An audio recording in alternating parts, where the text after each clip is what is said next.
All right, guys. We still have a few more slides to get through as far as finishing up with Chapter 19, our political reform and progressive era. And if you remember back on Friday, we had talked about the struggles for justice, and certainly when we think about African Americans and their experience here immediately after the American Civil War, certainly it was very difficult to see segregation become common practice throughout the United States. But a lot of times when we talk about social injustice here in the United States, we tend to forget that there were other groups that were experiencing very uh, similar reactions that the African Americans would have been experiencing. And really, the first group of the 20th century to be impacted by this is going to be the Mexican Americans. By 1900, half a million Mexicans had lived in the United States. We're predominantly talking about the southwest part of the United States. Obviously, it borders with Mexico, so Arizona, New Mexico, hence New Mexico, and California, obviously, which would be the big one. However, that number is going to increase by 1910 due to what we would call the Mexican Revolution. All right, we talked about the American Revolution being an inspiring revolution back in History 7. We talked about the French Revolution, which was modeled after the American Revolution. So here we see an example in the 20th century, people in Mexico struggling due to the government not necessarily looking out for the best interests of its people, causes tension. And this revolution actually technically ends around 1918. So you would say an 8-year struggle. Some would say it ends in around 1920. But we're going to talk a little bit more about this next chapter when we get to the relations with Mexico in or during the World War One, which I think is interesting. So again, we'll talk about that later. But what happens by 1910 is that thousands more Mexican immigrants will be coming here to the United States to seek refuge. And with that spiked increase in population, many Americans saw them as a threat. Because they might be looking to take their jobs. All right, Mexicans who were coming here, these immigrants were willing to work hard for little pay. So if I'm a business owner and I have, Americans that are looking to make a pretty penny, but I also have someone who's willing to work hard and work extended hours and for little pay. Well, if I want to save some money, I'm most likely going to hire that person. So that's exactly what began to happen.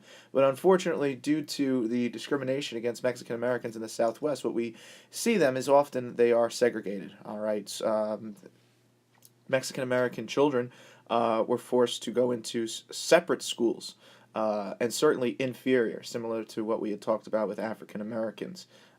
Even if they tried to attend any of the new schools that would be built for Americans, but technically, really under that, we would say just for white children, many officials would bar their entry into those schools.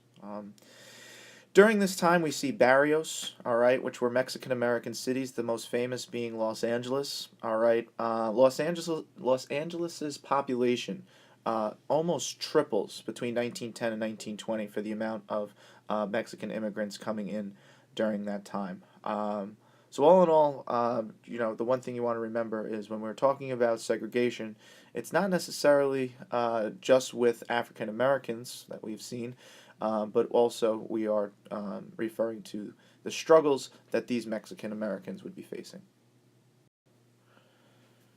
Another group that was experiencing certain prejudices here in the 20th century is also Asian Americans. Now, we've talked about many Chinese immigrants coming to the United States with the Transcontinental Railroad, all right, especially after the gold rush, the rumors that reached Asia that was the United States was founded on gold will, leave tens of thousands of Asians immigrating to the United States. But interestingly enough, throughout the rest of the 19th century and into the 20th century, tens of thousands more going through Angel Island there in San Francisco would be looking to seek residency here in the United States. Now, during the during the 1890s, what we are seeing is a massive amount of Japanese immigrants. Many of those original Japanese immigrants left Japan mid 1800s and wound up settling on these islands that were controlled by the United States, but eventually will be annexed, known as the Hawaiian Islands. And there they became farmers, farming different fruits and what have you. When they come here to the United States, though, by the early 1900s, it's estimated that over 100,000 would have immigrated here. Now, the problem for them is that in the western part of the United States, in California, that they're not necessarily talking about some fertile land there, but they're going to work hard. All right, the Japanese made many of their farms that they built profitable, um, and many of those Japanese farms were producing a large percentage of the America's fruits from the West Coast as well as their vegetables. However, prejudice is extremely high. All right, in 1906, San Francisco passed a law, all right, in the city that forced all Asian students as well as Japanese to attend separate schools. So again, we're seeing an example of segregation. Um, Many people would be protesting those, especially many Asian Americans, that that was unfair.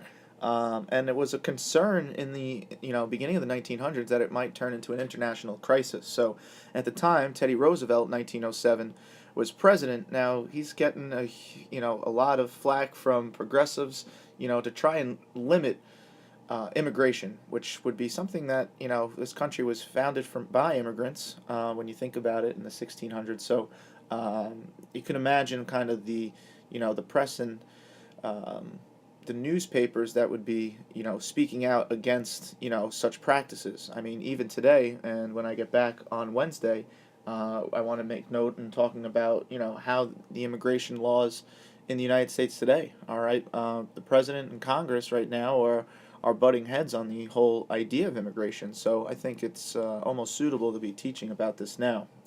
However, in 1907, TR, good old TR here, is going to reach what he called a gentleman's agreement with the Japanese government. All right, and basically it's going to do two things. And the first of which, as you can see there on the PowerPoint here, is that Japan would do their best. Their government would do their best to stop workers from coming to the United States. Okay, essentially what TR is trying to say is that our borders are now closed. All right. In return, all right, the United States would allow any Japanese women whose husbands had been here working. All right, so we are going to see women immigrating here to the United States during this time. However, it's only because of their husbands working here. After 1907, were there Japanese immigrants coming to the United States? Yes. I mean, you got to think that it would be very hard to do so, but certainly that number, especially seeing that 100,000 Japanese coming here in the beginning of the 1900s, that number is certainly lower. But the idea was to try and stop this mass immigration here.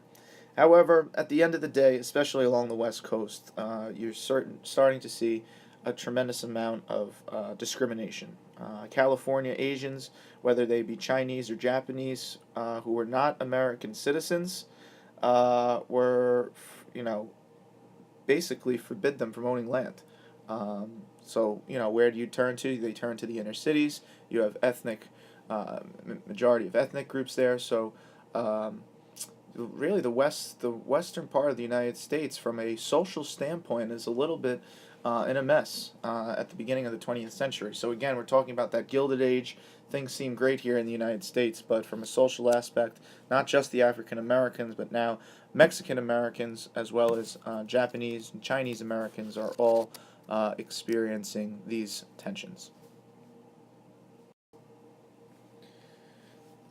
One last group of Americans that is certainly experiencing certain prejudices are religious minorities. All right, and surprisingly enough, I don't think a lot of us, when we think about this time period, would say, "Oh, Catholics were certainly affected," but they were. All right, a lot of immigrants who were coming here to the United States during that whole immigration wave we talked about in the last chapter, many of them were Catholic. All right, you're talking about Italian immigrants. And that didn't sit well with a lot of people, all right? A majority of Americans at this time were Protestant, all right? And Protestants and Catholics, in Europe have been butting heads for years, ever since Martin Luther and his 95 Theses, all right? But in the 20th century, it gets pretty bad here in the United States. Anti-Catholic feelings were common. I think your textbook had said that some schools would lecture against the Pope, speaking out against any church doctrines, all right? Many people in the media called Catholics deceitful.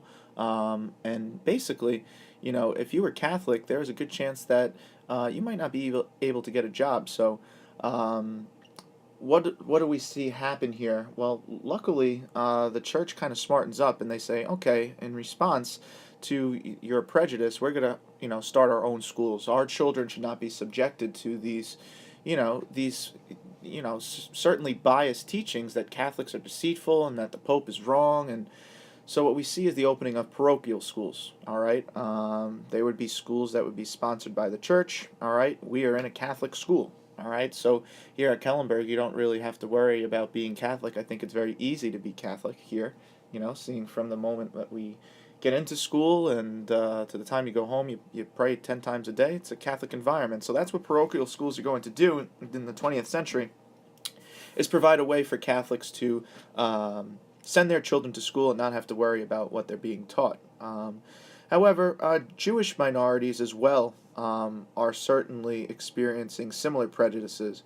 The famous court case with Leo Frank, who was a Jewish man in Georgia, was accused of murdering a young girl in 1913. Basically, the newspapers and the media got involved and referred to him in the paper as the Jew, and certainly, that's got its own problems by just making that general statement. In court, okay, the whole court case, he's with very little evidence, he's found guilty, and he was going to be sentenced to death for murdering this girl. And many people think that he was innocent. Well, he was innocent, but many people felt as though that he wasn't given a fair shake. In 1914, the governor of Georgia gets involved to reduce his sentence. However, a mob in prison took him and they lynched him, killing him. So what we see coming out of this in the 1900s is certain groups that are being founded. All right. Anti-Semitism is going to be a topic of concern for us when we get to trimester 2 and we talk about World War II and the Germans and their experience with the Jews. But the American Jewish people are going to found the Anti-Defamation League. All right, and defamation is not one of your key terms, but I think it's a good one to know. It's the spreading of false or hateful information. All right, and the league would work to promote really just understanding the Jewish religion, Jewish faith, as well as fighting the prejudices here. All right, so this section was a lot, all right, as far as all of the social injustices, not just with African Americans. Certainly they are experiencing the brunt of it here in the United States, but we always have to keep in mind the Mexican Americans, the Asian Americans, as well as some of these religious minorities. So that's it for Chapter 19, all right? Listen, as far as your test goes tomorrow, you will have a sub again, all right? I'll still be up at Founders, and I'll say a few prayers for you guys that you pass. It's going to be 45 Scantron questions, all right? You'll have a part 2 on there. I would make sure that you study, as far as the test goes. We kind of have a lot of different topics here, all right? No TR, no the progressive reforms, all right? The progressive political reforms, those primary initiatives, referendums, recall, key terms. We had that chart for do now. I would make sure that you know the problems with big business and trusts, all right, TR as far as the trust buster goes. Also, women's rights, okay, what was going on in Section 3 there. So all in all, I think the test itself is pretty easy, all right. Make sure that you study. If you have any questions, shoot me an email, all right. I will have Wi-Fi service up here, but if you don't have any questions, don't email me just to say hello. That would be kind of weird. But in all seriousness, if you do have any concerns coming into the test, I appreciate you guys listening to me. Hopefully this works. All right. I apologize to the substitute for having to listen to my voice. But all in all, technology's great. You guys are great. And have a great Monday. Take care.